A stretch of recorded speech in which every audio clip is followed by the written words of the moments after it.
नमो ज्ञानेश्वर नमो ज्ञानेश्वर नमो ज्ञानेश्वर नमो ज्ञानेश्वर निवृत्ति उधारा सुपन्देव मनोजवं नारदतुल्य वेगं जितेन्द्रियं बुद्धिमत्ता वरिष्ठं वातात्मजमानरेमुतमुख्यं श्रीरामदूतं शरणं प्रपद्ये शरण शरण हनुमंता तुम्हारो रामदूता संत चरण जलागता सहज वासनेचे बीज जळले जाय मगरा मनावी उपजवडी सुख घडोघडी वाढू लागे प्रस्तुत प्राप्त प्रसंगी कीर्तन रूपी सेवेकरिता निवडलेला अभंग शिवरायांचे आद्य गुरु धर्मगुरु जगद्गुरु तुकोबार छत्रपती शिवराय होते तरी कोण अरे छत्रपती शिवराय होते तरी कोण हर हर महादेव आवाज उठला मुघलांच्या कपाळावरती घाम फुटला हर हर महादेव आवाज उठला मुघलांच्या कपाळावरती घाम फुटला महाराजांच्या उलट्या नागा तलवारी मुघल पडती मागाई शोभा शुभा शुभांनी 10 वर्षांनी जगला असताना तर मुघलांनी सुद्धा कपाळी भगवाच लावला असता मुघलांनी सुद्धा कपाळी भगवाच लावला आहे फक्त बोलू नका ती बोलते आपण अशाच शिवरायांचे आद्य गुरु धर्मगुरु जगद्गुरु तुकोबार अरे अरे कसा होता तो महाराष्ट्र अरे अरे कसा होता तो महाराष्ट्र हरणासारखा चपळ चित्त्यासारखा जिद्दी आणि वाघासारखा दरकाळी फोडला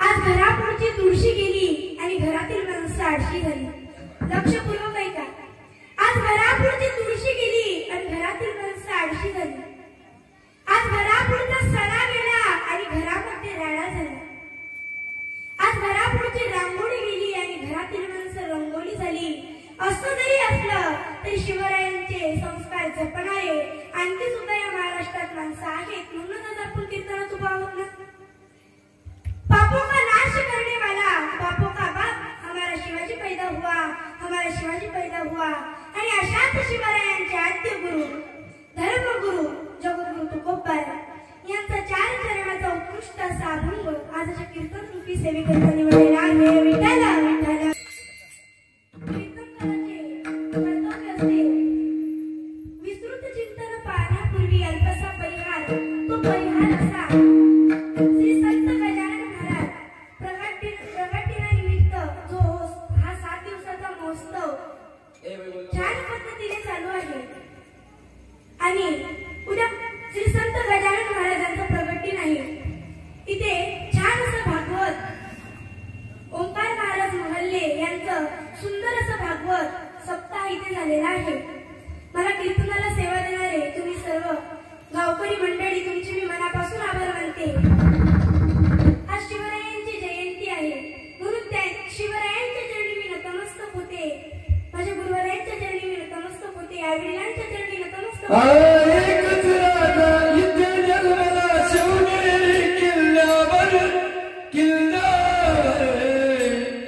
माझ्या राजाचा माझ्या देवाचा माझ्या राजाचा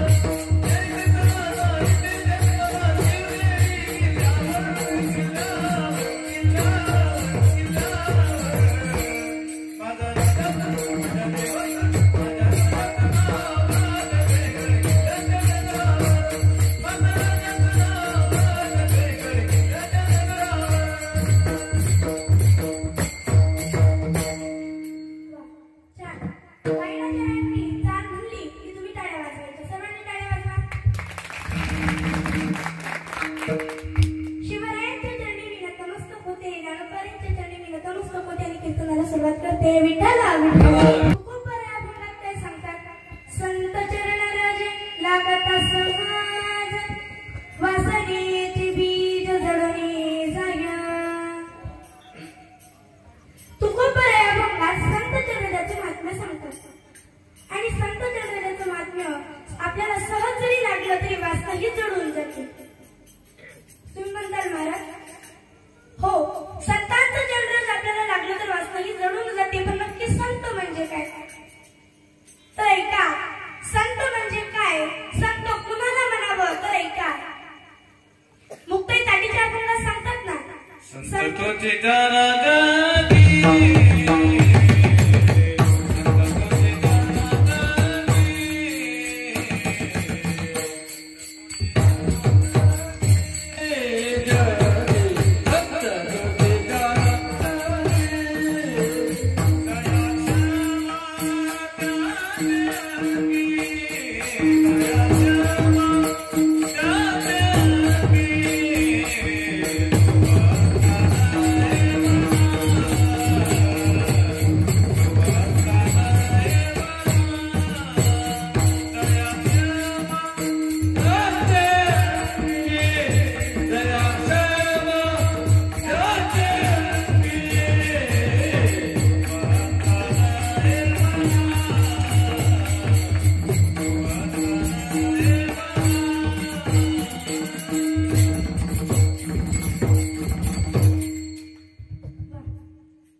सहज बोलणे हित उपदे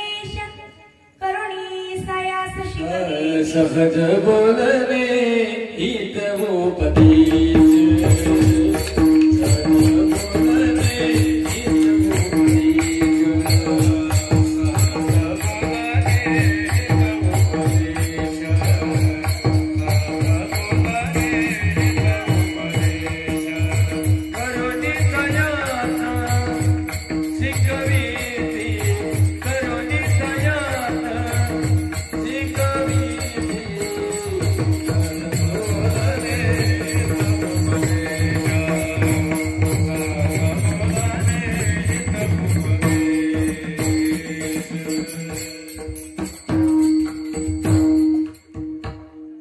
सहज बोलणे सहज बोलणे हितोपदेश करुणी सयास शिकवीती. सहज जरी झालं तरी एक प्रमाण आहे. हा सहज शब्द काय करू शकतो? लक्षपूर्वक ऐका, श्रवणीय आहे. नाशिक जिल्ह्यामध्ये नारायणगाव आहे. कुठलं? नारायणगाव आहे. बरं काय होतं तिथं? माहिती का कुणाला काय होतं तिथं? बरं मी सांगते का. त्या गावात तमाशा केला जातो महाराज. तिथे एक फळकडी बाबा होते आणि तिथे तमाशात काम करणाऱ्या बाया, त्या दोन तमाशात काम करणाऱ्या बाया त्या फळकडी बाबावरती प्रेम करायच्या. त्या दोन्ही म्हणाल्या आम्हाला तुमच्याशी लग्न करायचे. फळकडी बाबांचे जोग महाराजांवरती फार निष्ठा. ते कधी कधी चिखलातून कमळ उगवतो ना, त्याचप्रमाणे फळकडी बाबांचे जोग महाराजांवरती फार निष्ठा. त्या दोन्ही बाया म्हणाल्या आम्हाला तुमच्याशी लग्न करायचे. पण ही म्हणायची माझ्याशी, ती म्हणायची माझ्याशी. पण फडकरी बाबा म्हणायचे जोग महाराज म्हणतील त्याच्याशी. या दोन्ही बायांना आळंदीला घेऊन आला. आळंदीला घेऊन आल्यानंतर जोग महाराज संस्थेत बसून भंडारा डोंगरावरती गाथा पारायण करत होते. दृष्टांत पडतोय ना? हो की नाही? उत्तर देत चला. भंडारा डोंगरावरती घेऊन गेले. त्या दोन्ही बायांना भंडारा डोंगरावरती घेऊन गेले. घेऊन गेल्यानंतर जोग महाराज गाथा पारायण करत होते. त्या दोन्ही बायांना सांगितलं समोर जायचं नाही, त्यांच्या दृष्टीमध्ये फार तेज आहे. जोग महाराजांचं पारायण झालं. गाथा पारायण झाल्यानंतर जोग महाराजांनी डोळे उघडले आणि त्या तिघांना समोर पाहिलं. जोग महाराजांनी आवाज दिला मारुती, ए मारुती चल इकडे. मारुती बुवा म्हणजे फडकरी बाबा. लक्षपूर्वक आहे ना? मारुती बुवा म्हणजे फडकरी बाबा. आवाज दिला मारुती इकडे ये. लगेच मारुती बुवा जवळ गेले. प्रणिपात केला महाराजांना. म्हणे कशाकरिता आलास? म्हणे दोन तमाशात काम करणाऱ्या बाया माझ्यावरती प्रेम करतात, मी कोणाशी लग्न करू ते सांगा. जोग महाराज आजन्म ब्रह्मचारी. जोग महाराज आजन्म ब्रह्मचारी. कुणाला काय विचारावं हे सुद्धा कळायला पाहिजे. जोग महाराज म्हणतात मारुती तू मारुतीच ना वाटत? मारुती बुवा म्हणाले हो मी मारुतीच. लक्षपूर्वक आहे का? म्हणजे मारुतीच नक्की मारुतीच ना? मारुती बुवा म्हणाले हो मी मारुतीच. अरे म्हणे मग मारुती कुठे लग्न करत असतो का? कळालं त्यालाच कळालं. मारुती कुठे लग्न करतो का? एवढ्या याच शब्दावरती मारुती बुवा यांनी त्याच भंडारा डोंगरावरती गाथा पाठ केली. गाथ्याचं पारायण केलं आणि संस्थेचे शिक्षक झाले मारुती बुवा ठोंबरे. विठ्ठला सहज शब्दावरती त्यांनी संस्था काढली. संस्थेचे शिक्षक झाले. त्यांच्या शब्दात तेवढी पावर होती. आपल्या शब्दात तेवढी पावर आहे का? आहे का?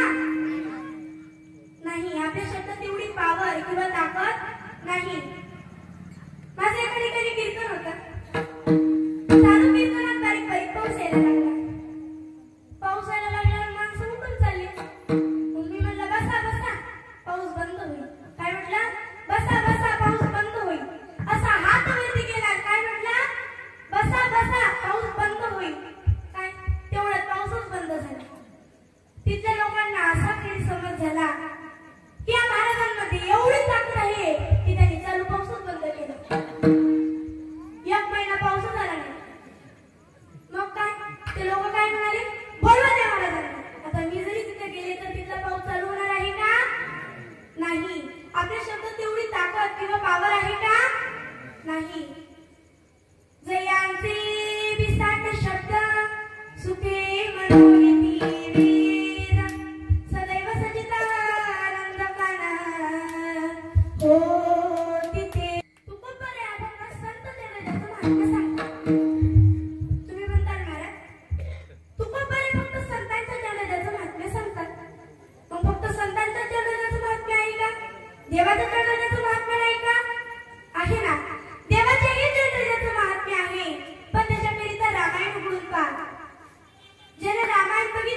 तेव्हा विश्वामित्रांनी ते सगळं सांगितलं आणि विश्वामित्रांनी सांगितल्याप्रमाणे श्री रामप्रभूंनी त्या सर्व राक्षसांचा वध केला. परत मिथिला नगरीला निघत असताना त्यांना गौतम ऋषींचा आश्रम लागला. कुणाचा? गौतम ऋषींचा आश्रम लागला. गौतम ऋषींचा आश्रम लागल्यानंतर लक्ष्मणजी म्हणतात, देवा गुरुदेवा तिथे कोणी राहत असावं आणि तिथे जो दगड होता त्या दगडातून राम राम राम असा आवाज येऊ लागला. कसा येऊ लागला? श्रीराम जय राम जय राम, श्रीराम जय राम जय राम. त्या दगडातून राम राम असा उच्चार येऊ लागला. लक्ष्मणजी म्हणतात, देवा हे दगडातून राम राम असा आवाज काय येतोय? तेव्हा विश्वामित्रांनी सगळी कहाणी सांगितली, सर्व कथा सांगितली आणि सांगितलं गौतम ऋषींनी त्यांच्या पत्नीला अहिल्याला श्राप दिला होता आणि परत शाप दिला की श्रीराम प्रभू जेव्हा येतील आणि त्यांच्या चरणराजाचा जेव्हा तुला स्पर्श होईल तेव्हा तुझा उद्धार होईल. गुरुदेवांनी सांगितल्याप्रमाणे श्रीराम प्रभूंनी त्यांच्या चरणराजाचा स्पर्श त्या दगडाला केला. त्या दगडाची शिळा होती मनुष्य झाली, शिळा होती मनुष्य झाली, शिळा होती मनुष्य झाली, शिळा होती मनुष्य झाली. ओर कीर्ती रंगाजली, ओर कीर्ती रंगाजली, ओर कीर्ती रंगाजली, ओर कीर्ती रंगाजली.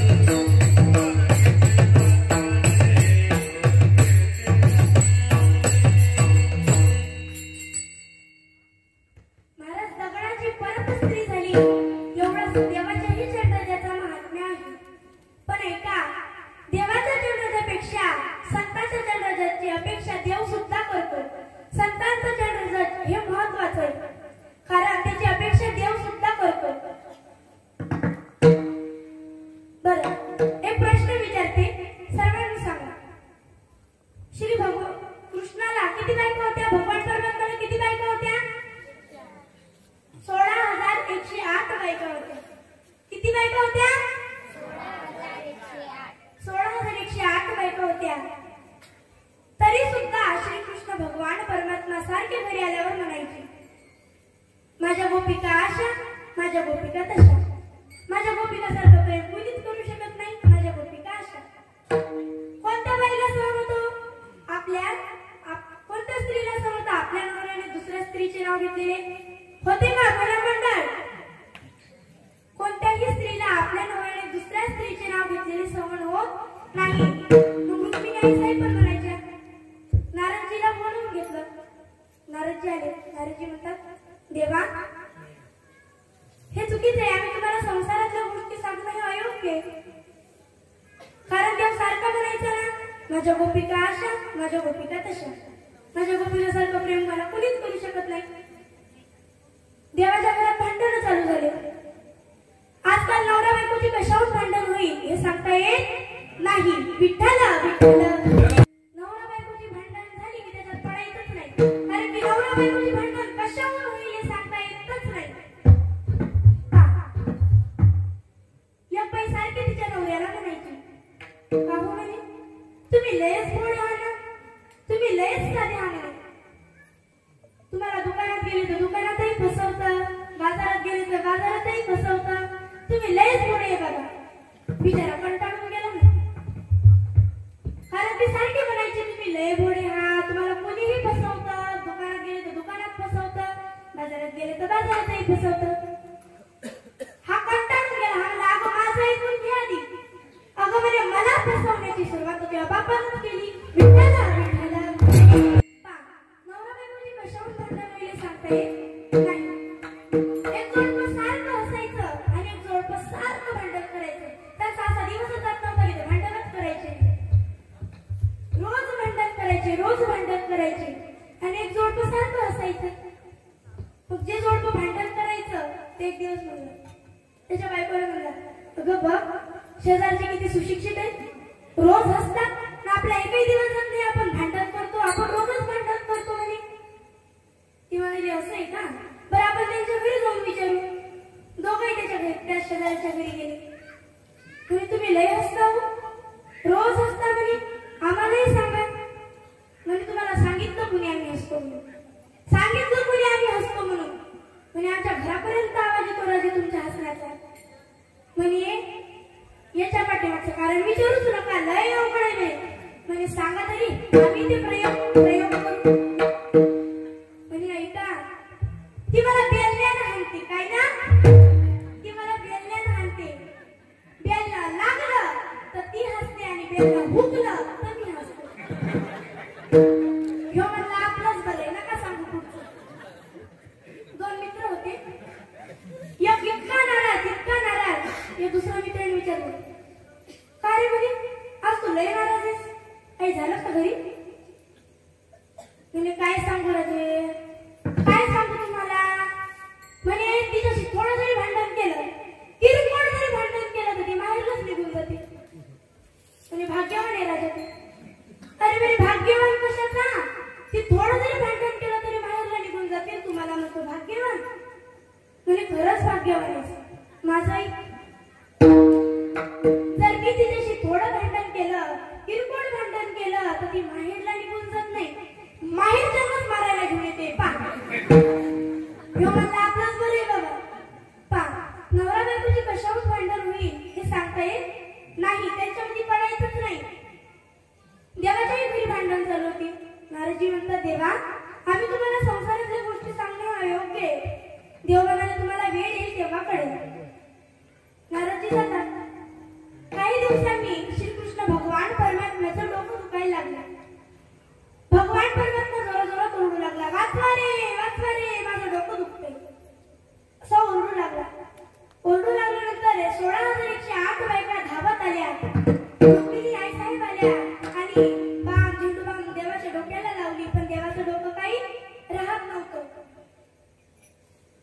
मग नंतर नारदजींना बोलावून घेतले.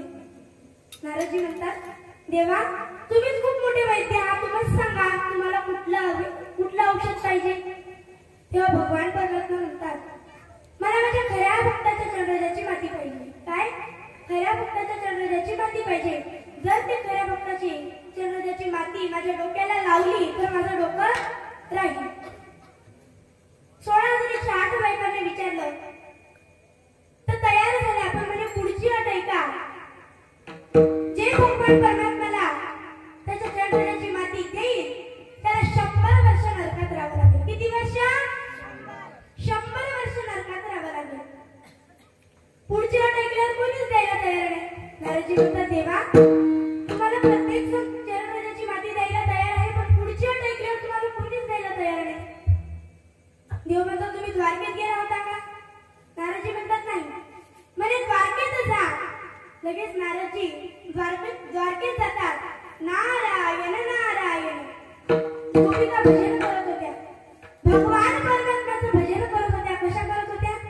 श्री कृष्ण गोविंद, श्री कृष्ण गोविंद, हरे मुरारी, दीनाथ नारायण माधुरी.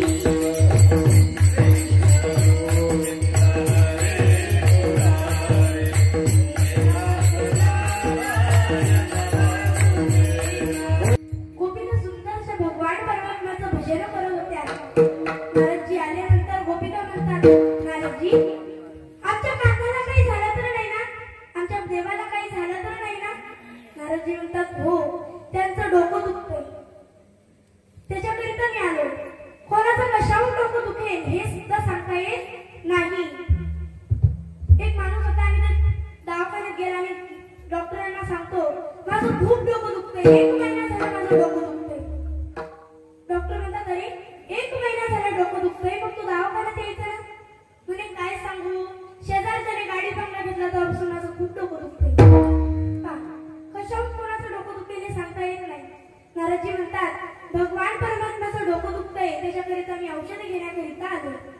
गोपिका म्हणतात, आम्हाला सांग औषध, कुठलं औषध पाहिजे, आम्ही लगेच घेऊन येऊ, लगेच तयार करून देऊ. नारदजी म्हणतात, भगवान परमात्म्याला त्याच्या खऱ्या भक्ताच्या चंद्रजाची माती पाहिजे. तुम्ही द्यायला तयार आहेत का?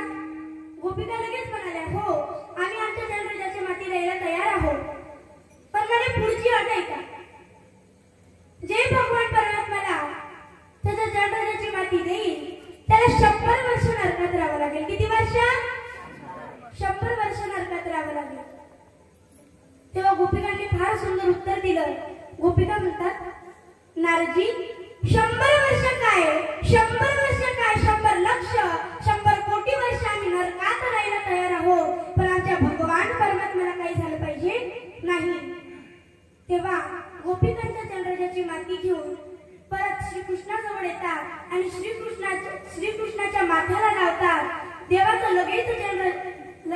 लगेच डोकं राहिलं. एवढं संत चंद्राचं महात्म्य आहे. राधे तेरे चरणों पे, श्यामा तेरे चरणों पे,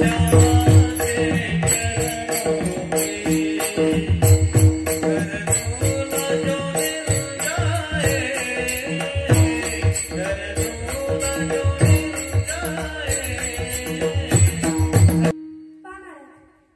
देव सुद्धा संत चंद्राची अपेक्षा ठेवतो. देवाला सुद्धा वाटतं की मला भक्ताच्या चंद्राची माती पाहिजे. देव सुद्धा संतांच्या चंद्राची अपेक्षा ठेवतो. विठ्ठला विठ्ठला विठ्ठला. संत चंद्राचे महात्म्य इतकं आहे महाराज, ते जडावरही होतं, जीवावरही होतं आणि देवावरही होतं. देवावर कसं झालं ते आपण पाहिलं. आता जडावर कसं होतं तर लक्षपूर्वक ऐका. रोज सकाळी बिना चिपड्या घेऊन भंडारा डोंगरावरती गाथा पारायणाकरिता जायचं आणि रोज 12 वाजता कुर्त्यात भाकरी बांधून तुकोबारायांची पत्नी त्यांना डब्बा द्यायची. पण तुकोबारायांच्या पत्नीला लोक कजाब म्हणायचे, भांडगोडी म्हणायचे, पण त्या तशा नव्हत्या. मला सांगा, इथं नवरा कवडीचं काम करत नाही.